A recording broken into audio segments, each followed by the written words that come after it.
Yeah. Base. Some apply to Misa and some to Bikurim, but not to Truma. Truma, Misa, and Bikurim must be brought to the place, require the declaration, are forbidden to you, and omen. Reb Shimon permits. They are liable to beer, but Reb Shimon exempts. And any quality whatsoever is forbidden to eat in Yerushalayim, and what grows from them is forbidden to be eaten in Yerushalayim by non-priests or cattle. Reb Shimon permits. These apply to Misa and to Bikurim, but not to Truma. Um, there are some that apply to Truma and Maisa, but not to Bikurim. Truma and Maisa are rendered forbidden. The threshing floor have a prescribed quantity and apply to all produce when the temple exists and when the temple does not exist. The tenants, lessees, sikaron, and robbers. These apply to Truma and Maisa, but not to Bikurim. And when there are some that apply to Bikurim, but not to Truma and Maisa, Bikurim are acquired while attached to the ground, and a person may render his whole field Bikurim, and he is responsible for them, and they require an offering, singing, waving, and spending the night. Hey. Okay. Trumas Maser. Shave lebikurim b'shtei drachim v'letruma b'shtei drachim. Okay, so Trumas Maser has two is kind of straddles the line in a couple of aspects. So Trumas Maser niteles min hatahor al hatamei v'shelo min hakufach v'lo shelo min hamukaf kabikurim. So just like with bikurim, the first actually logically speaking, the second condition should be the first one, is that you're allowed to separate for something that's not in close proximity. Okay, which that's one of the heterium that's which you can't do with truma.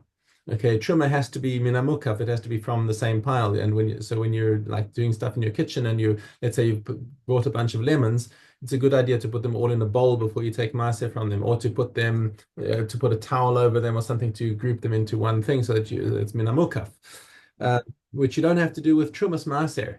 Interesting, yeah. And once you have that halacha that it doesn't have to be minamukaf, then the next halacha follows is that niteles minat tame, that you're allowed to take tahor produce to exempt tame produce, because once you don't have to have minamukaf, you're not worried that they're going to put the tame next to the tahor and they're going to and one's going to contaminate the other. Okay. But on the other hand, Osiris is Hagorin v'yeshla shiur katruma. That as opposed to Bikurim, which we said Bikurim does not make everything else asur if you forgot to take Bikurim out of it. And also, there's no for Bikurim there's no shiur. Mhm. But Trumas Maser has a shiur. Obviously, it's a tenth of the Maser. Okay.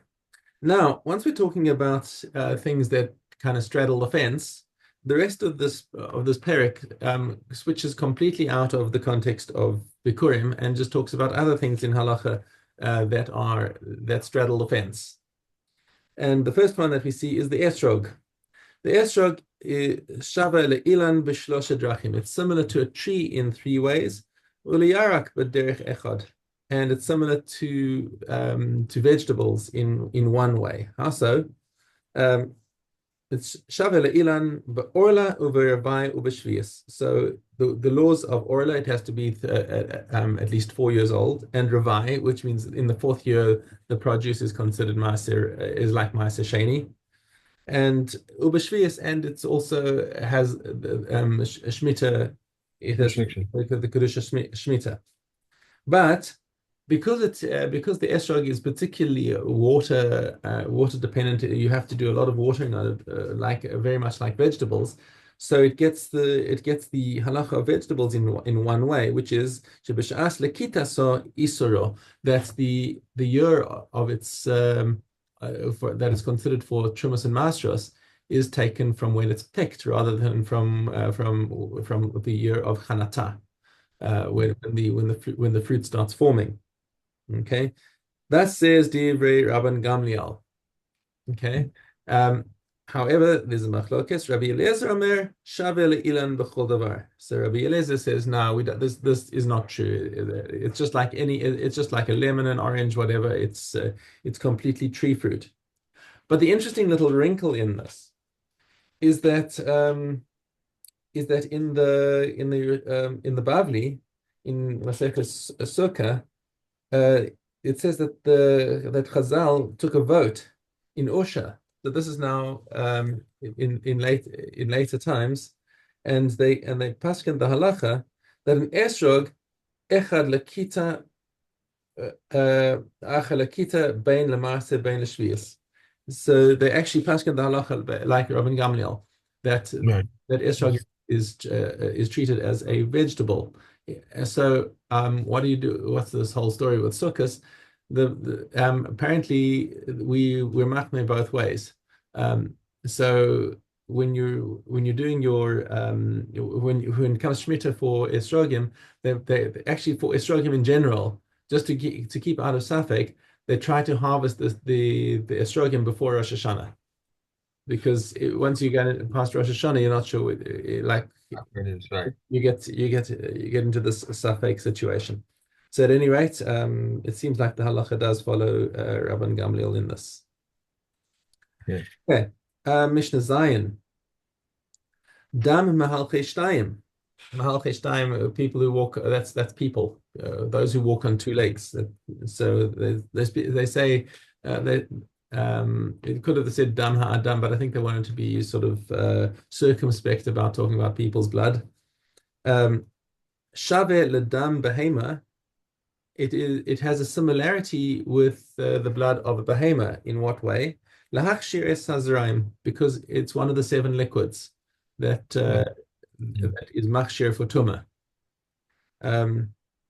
But dam hasheretz ein chayvin alav. The blood of a sheretz any kind of juice that comes out of an insect or a lizard is not considered blood as far as hachshara is concerned, and ein chayavin alav. So there's an isser to drink blood. Right. That it's especially the lifeblood of an animal from shchita, you chayav kares, regular blood, you chayav stam lav. Okay. But there was a little clarification about this that if a person had to drink the blood of a sheretz, he would be pater. Okay, but why would he be pater? It depends. Actually, says the commentary over here. It depends on what the Adim warned him for. Did they warn him if you drink the blood of a sheretz, you're going to be chayav for Malkus? He'll be pater because you're not chayav because it's balta shakatsu. However, eating a sheretz is aser just because it's a sheretz. So and the blood is part of a sheretz. So if they said if you eat from a sheretz, you will be chayav malchus. Then he goes and drinks the blood of the sheretz. That he'd be chayav for because it's aser as part of the sheretz. But as blood, it's not. And it's not kares. Okay. Back to Orla. Gimel Aleph. If a garment was dyed with hasav ola, it must be burnt. If it became mixed up with others, it must all be burnt. So said Rav Meir, but the comments say it must becomes void 1 in 200. If one dyes the length of a sit with hasav ola and wove it into a garment and it is not known which it is, Rav Meir says the garment must be burnt, and the comments say it must be voided in 1 to 200.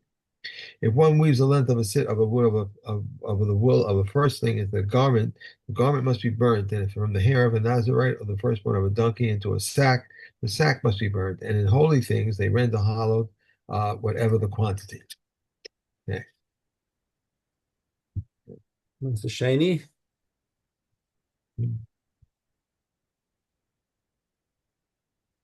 Mr. Shani. Dalid base. Ma'aser Sheni may redeem at the chief price, as the shopkeeper buys, but not at the sells. At the rate the money changer accepts small change, and not at the rate he provides small change. Ma'aser Sheni may not be redeemed in a lump. If its price is known, it may be redeemed according to the valuation of one witness. If its value is not known, it must be redeemed according to the valuation of three. As for instance, wine that has formed a film, produce has gone bad, or coins have been rusted. If the owner said for a seller and another said for a seller, the owner had precedence because if he adds a fifth. If the owner says for a seller and another says for a seller and an issa, that of a seller and an issa has precedence since it adds to the principal. If one redeems his own Meiser Sheni, he must add a fifth to it, whether it's his or was given to him as a present. And one may act cunningly regarding Meiser Sheni. How so? A man says to his son or daughter who are of age, and to or his Hebrew manservant and maidservant, here is this money, and redeem it for yourself as Meiser Sheni. But he may not say so to his son or daughter who are minors, or to his Canaanite maidservant or manservant, because their hand is as his hand. Right. Okay. Kilayim.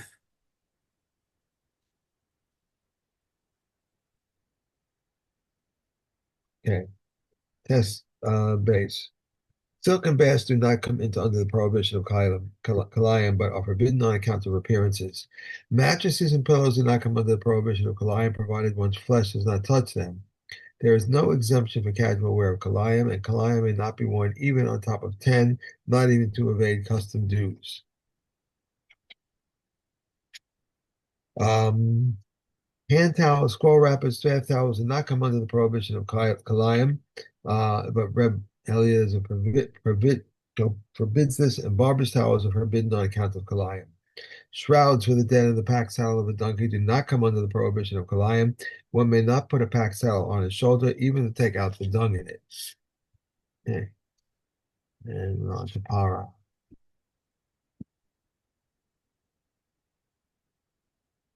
Okay. Vav Dalit. If one positions his hand or his foot on vegetable leaves so that the water should pass over into the barrel, the water isn't valid. If he positioned red leaves or walnut leaves, the water is valid. This is the general rule. If it is something that is susceptible to tumah, it is invalid. If it is something that's not susceptible to tumah, it's valid. If one diverts a spring into the vat of a wine press or into water holes, the water is valid for Zavim. But for Masorim and for the sake of consecrating it as Mekatas, because it was not filled in a vessel. Thank you. Get the other volume. Yeah. And we have, this is Zion Olive, Zion Olive. If 5 people filled 5 barrels in order to perform 5 sanctifications and then decided to perform a single sanctification, or they filled the barrels in order to perform a single sanctification and then decided to perform 5 sanctifications, they are all valid. If a single person filled 5 barrels in order to perform 5 sanctifications and then decided to perform a single sanctification, only the last one is valid. If he filled them in order to perform a single sanctification, and then he decided to perform 5 sanctifications, only the first one that he sanctified is valid. If he said to someone, sanctify these for yourself, only the first one is valid. Sanctify these for me, they are all valid. Okay. And Tzvachim. Okay, Vav. If he did not remove the crop or the feathers of the entrails which are attached to it, or he did not saturate it with salt, any deviation which he makes after he drains the blood leaves is invalid. If he separated the bird carcass did not separate the bird ola, he has invalidated it. If he drained the blood of the head but did not drain the blood of the body, it's invalid. But if he drained the blood of the body but did not drain the blood of the head, it is valid. If one performed a leak on a bird carcass for a designation other than its own, or drained its blood for a designation other than its own, or for its own designation, and for the designation other than its own, or for a designation other than its own, or for its own designation, it's invalid. A bird ola, under such circumstances is valid, except that it is not credited to the owner. Both a bird carcass and a bird ola on which one performed malika or drained the blood with the intent to eat that which is meant to be eaten, or to burn upon the altar that which is meant to be burnt upon the altar. Outside the area, they are invalid, but there is no karas punishment beyond their time. They are pigul, and one is liable to karas for them, provided that the part which makes it permissible has been offered as required. In what manner is the part which makes it permissible considered to have been offered as required? If he perform malika in silence but drain the blood with an intent for beyond its time, or he perform malika with an intent for beyond its time and drain the blood in silence, or he perform malika and drain the blood both in an intent for beyond its time, these are cases in which the part which makes it permissible is considered to have been offered as required. In what manner is the part which makes it permissible not considered to have been offered as required? If we perform a legal for outside the place, but drain the blood for beyond its time, or perform a legal for beyond its time, had drained but drained the blood for outside its place, or he performed malika and drained the blood both for outside its place, or a bird katos on which he performed malika for the designation other than its own and drained its blood with an intent from beyond its time, or from which he performed malika with an intent from beyond the time and drained its blood for a designation other than its own, or he performed malika on it and drained its blood for a designation other than its own. These are cases in which the part which makes it permissible has not been offered as required. If he intended to eat an olive vine outside and an olive vine tomorrow, or an olive vine tomorrow and an olive vine outside, or if he intended to eat half an olive vine outside and half a vine olive tomorrow, or half a vine olive vine tomorrow and half an olive vine outside, invalid. But it bears no karet because, says Rabbi Yehuda, this is the rule. If the intent of time preceded the intent of place, it is pigul, and one is liable to karet for it. But if the intent of place preceded the time, it is invalid, but bears no karet punishment. But the sages say in either case it's invalid. It bears no karet. If the karet, the karet was the intent was to eat half an olive's volume and to burn upon the altar half of olive's volume, it's valid because intent for eating and altar burning do not combine. One more. One bird katos which one made below in the manner of a katos offering for the designation of katos is valid. If he made it in the manner of katos offering for the designation of an ola, or in the manner of an ola offering for the designation of katos, or in the manner of an ola offering for the designation of ola, he is valid. But if he made it above in any of these manners, it's invalid. Okay. And last we have ketubas. Okay. Okay. He shall not say to her, your ketubah is lying on the table. Rather, all his property is surety for the ketubah. Likewise, a man shall not say to his wife, your ketubah is lying on the table. Rather, all his property is surety for his ketubah. For if he divorced her, or if he divorced her, she is entitled only to her ketubah.